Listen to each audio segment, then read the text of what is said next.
दर्शनाचार्य जी, शशि जी महाराज, नीचे राधे राधे। राधे राधे महाराज जी।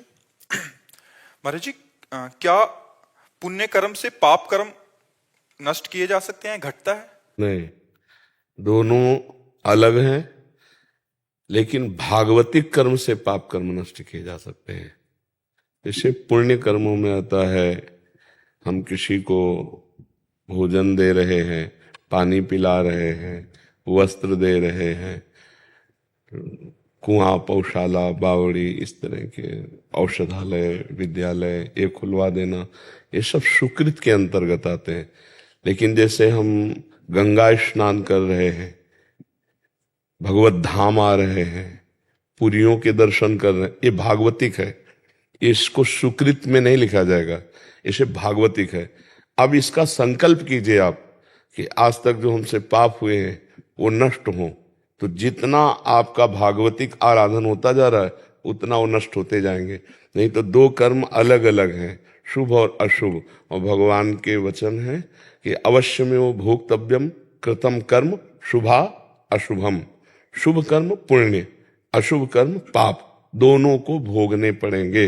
लेकिन यदि हम भजन करें, भगवत धाम का दर्शन, जैसे श्री बिहारी जी के दर्शन, ये पुण्य नहीं है, ये कृपा है। जैसे संत दर्शन है, पुण्य नहीं है, ये कृपा है। अब मोह भा भरोसा हनुमंता, बिन हरि कृपा मिले नहीं। भगवत धाम है श्री राधिका, कृपा बिन सबके मन अनगम। तो जो प्रभु से जुड़ा हुआ हम भागवतिक कार्य करते हैं और फिर उससे संकल्प करते हैं कि हमारे जो पाप नष्ट हो जाए, तो फिर पाप नष्ट हो जाए। और अगर संकल्प नहीं करते हैं तो वो पाप हमको भोगने को मिलेंगे और इससे हमें भगवत प्राप्ति हो जाएगी। इसीलिए बड़े बड़े संतों को देह पीड़ा से युक्त देखा जाता है, पर वो भागवतिक अनुराग प्राप्ति के लिए अपने भजन का प्रयोग रोग नाश के लिए नहीं किया। क्योंकि जब भजन सही ढंग से होता है तो समझ में आ जाता है, ब्रह्मास्त्र का प्रयोग मच्छर मारने के लिए नहीं किया जाता है। ये तो मरेगा ही, आज नहीं तो कल मरेगा, शरीर मरण धर्मा है और हम मृत्यु लोक में हैं, यहाँ अमृत तो थोड़ी किसी का हो जाएगा। तो इसको तो जाना ही है, और जब तक जाना है तब तक हम इतना भजन कर लेते हैं कि आना जाना मिट जाए। ये शुद्ध विवेक जागृत हो जाता है भजन करने से।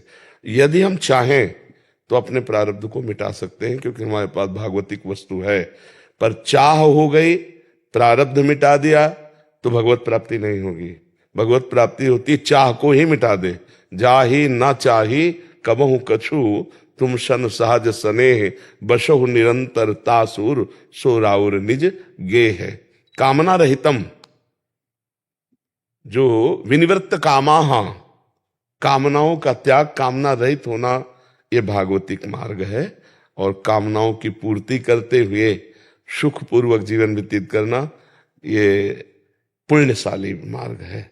लेकिन हर कष्ट को सहते हुए कभी चाह न प्रकट होने पाए, ये भागवतिक मार्ग है। आप संत हैं इसलिए आपको ऐसा उत्तर दे रहे हैं। हाँ, भागवतिक मार्ग में चाह मिटाने ही हम आए हैं।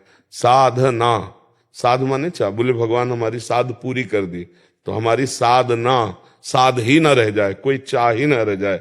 चाह मिट्टी, चिंता मिट्टी, मनुआ बेपरवाह, जिनको कछो न चाहिए वो साहन के साह। चाह मिटाने पूरा जगत इस प्रयास में है, अपनी चाहों की पूर्ति, और हम केवल अपनी चाह मिटाने पे लगे हैं। हमारी कोई चाह न रह जाए।